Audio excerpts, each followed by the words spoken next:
Dear learners, how are you? I hope that you are fit and fine by the Almighty of Allah. I am also fit and fine by the Almighty of Allah.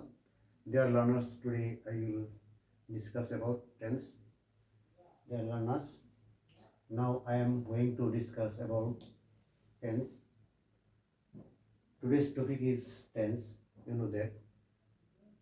Dear learners, now I am going to Bengali for your better understanding. I have written a word on the whiteboard.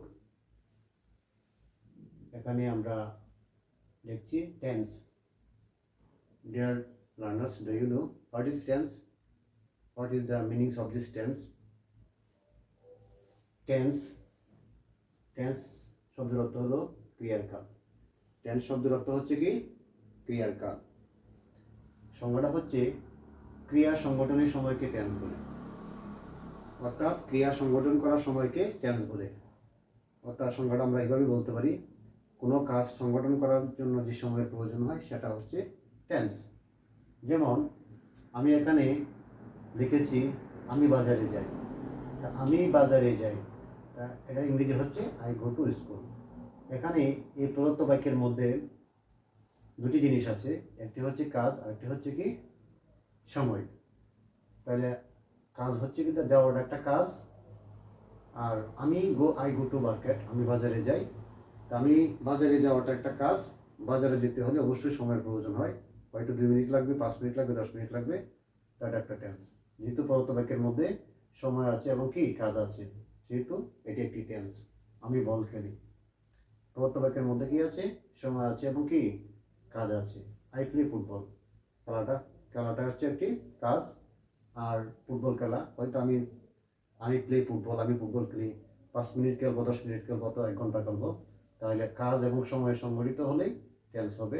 অর্থাৎ tense শব্দের অর্থ হলো ক্রিয়ার কাল। এখানে কাজ আছে এবং কি সময় আছে, অর্থাৎ কাজ এবং সময় দুটা জিনিস যদি সংগঠিত হয় তখন তাকে টেন্স বলে।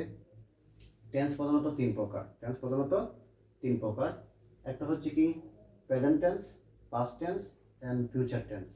টেন্স প্রধানত আমরা জানি কি 3 প্রকার। প্রেজেন্ট টেন্স হচ্ছে বর্তমানকাল, পাস্ট টেন্স হচ্ছে অতীতকাল, ফিউচার টেন্স হচ্ছে ভবিষ্যৎকাল। ডিয়ার লার্নার্স, তোমরা অনেক দিন ধরে টেন্স নিয়ে চিন্তিত, অর্থাৎ টেন্স কীভাবে আয়ত্ত করা যায় সেই কৌশলটি তোমরা জানো না। আশা করি আজকের ক্লাসের মাধ্যমে তোমরা অত্যন্ত ইজিলি টেন্সটি শিখতে পারবে। অর্থাৎ আমরা today I will learn this tense properly by a word. I have written this word on the white board. এখানে আমরা প্রিয় শিক্ষার্থী, তোমরা অতি সহজে আজকে টেন্সটি তোমরা আত্মস্থ করতে পারবে, ইজিলি তোমরা টেন্সটি জানতে পারবে।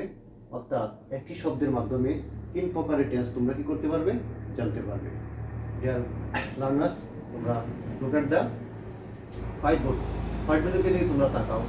এখানে you can see on the blackboard, এখানে দেখো লিখে রেখেছি চলব। ডিয়ার লার্নার্স, এখানে চলব যে শব্দটি হচ্ছে, চলব একটি শব্দ। এটার মধ্যে বর্ণ আছে কয়টা? 3টা বর্ণ আছে। চলব। অর্থাৎ টেন্স মূলত কাজ করে কি নিয়ে? ভার্ব নিয়ে কাজ করে। ভার্বের শেষের অক্ষর যদি ব থাকে তাহলে হবে কি ফিউচার টেন্স। ভার্বের শেষের অক্ষর কি থাকলে? ব থাকলে হবে ফিউচার টেন্স। ভার্বের শেষের অক্ষর যদি ল থাকে তাহলে হবে কি পাস্ট টেন্স। ভার্বের শেষের অক্ষর যদি ল থাকে হবে কি পাস্ট টেন্স। ল এবং ব ছাড়া যদি কোনো বর্ণ থাকে ভার্বের শেষে তাহলে হবে ওটা কি প্রেজেন্ট টেন্স। আমি আবারও বলছি, ভার্বের শেষের অক্ষর যদি ব থাকে তাহলে হবে কি প্রেজেন্ট টেন্স। ভার্বের শেষের অক্ষর যদি ল থাকে তাহলে হবে কি পাস্ট টেন্স।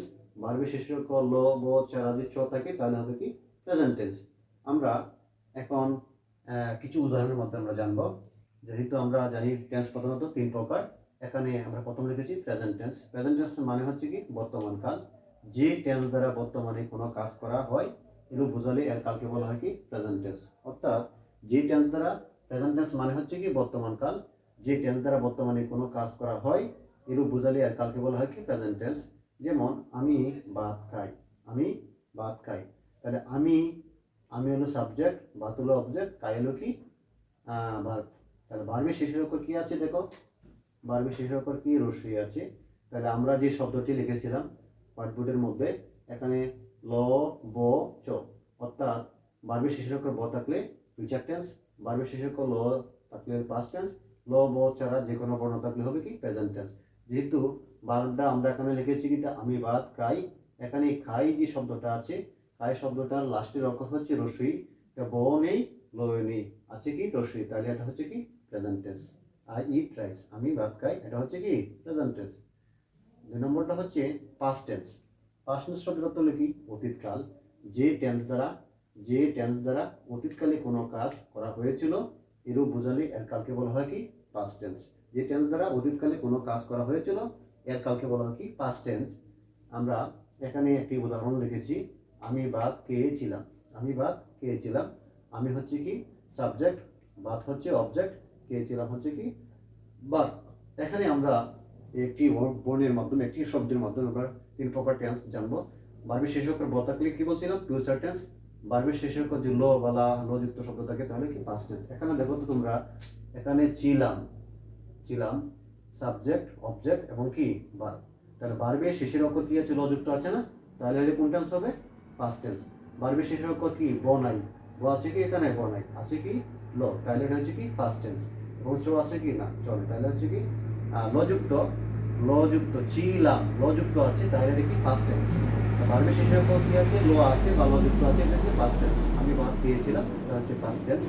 এখন 3 নম্বরটা হচ্ছে ফিউচার টেন্স। ফিউচার টেন্স শব্দের অর্থ কি ভবিষ্যৎকাল। ফিউচার টেন্স শব্দের অর্থ কি ভবিষ্যৎকাল, অর্থাৎ ভার্বের শেষের অক্ষর যদি কি হয় ব হয় তাহলে হবে কি ফিউচার টেন্স। এখানে ফিউচার টেন্স সংজ্ঞাটা আমরা জানবো এখন। Now learn what is the definition of future tense.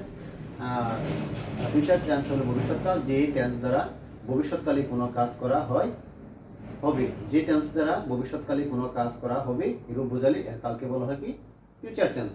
আমি আবারও বলছি, যে টেন্স দ্বারা ভবিষ্যৎকালে কোনো কাজ করা হবে এরূপ বোঝালে এর কালকে বলা হয় কি ফিউচার টেন্স। যেমন আমি উদাহরণ লিখেছি, আমি ভাত খাবো। এখানে আমি হচ্ছে সাবজেক্ট, ভাত হচ্ছে অবজেক্ট, খাবো হলো কি ভার্ব। তা ভার্বের শেষের অক্ষর কি আছে ব আছে না, ভার্বের শেষের অক্ষর যদি ব থাকে তাহলে কি হবে ফিউচার টেন্স। ভার্বের শেষের অক্ষর কি আছে ব থাকলে ফিউচার টেন্স, ল থাকলে ল বা লা যুক্ত থাকলে পাস্ট টেন্স এবং চ যুক্ত থাকলে প্রেজেন্ট টেন্স। তাহলে আমি ভাত খাবো এটা হচ্ছে কি ভার্বের শেষের অক্ষর ব যেহেতু আছে ফিউচার টেন্স, তা আই উইল ইট রাইস, আমি ভাত খাবো, এটা হচ্ছে ফিউচার টেন্স।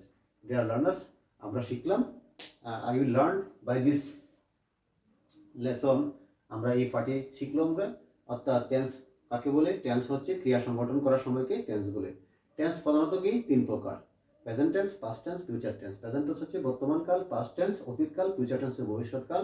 অর্থাৎ একটি শব্দের মাধ্যমে আমরা 3 প্রকার টেন্স শিখেছি বা শিখতে পারবো। শব্দটি হচ্ছে চলবো।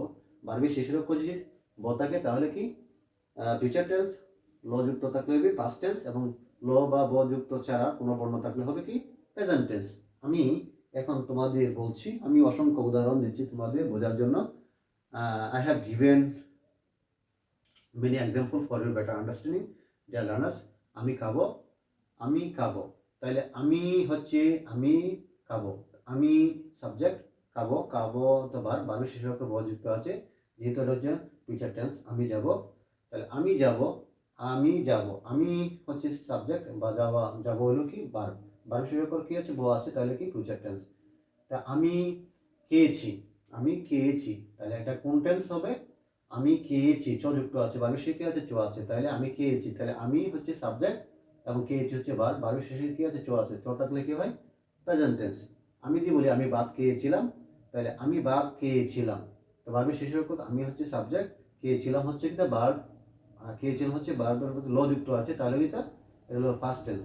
অর্থাৎ ভার্বের শেষের অক্ষর ব থাকলে ফিউচার টেন্স, ল থাকলে ফার্স্ট টেন্স, চ থাকলে প্রেজেন্ট টেন্স। অর্থাৎ 3টি উদাহরণের মাধ্যমে আমি তোমাদের বোঝানোর চেষ্টা করছি। আমি বাজারে যাব, ভার্বের শেষে কি আছে ব আছে, এটা হচ্ছে প্রেজেন্ট টেন্স। আমি বাজারে গিয়েছিলাম, ভার্বের শেষে কি আছে ল যুক্ত আছে, এটা হচ্ছে পাস্ট টেন্স। আমি বাজারে গিয়েছি, এটা হচ্ছে ভার্বের শেষে কি আছে চ আছে, এটা প্রেজেন্ট টেন্স। ধন্যবাদ সবাইকে।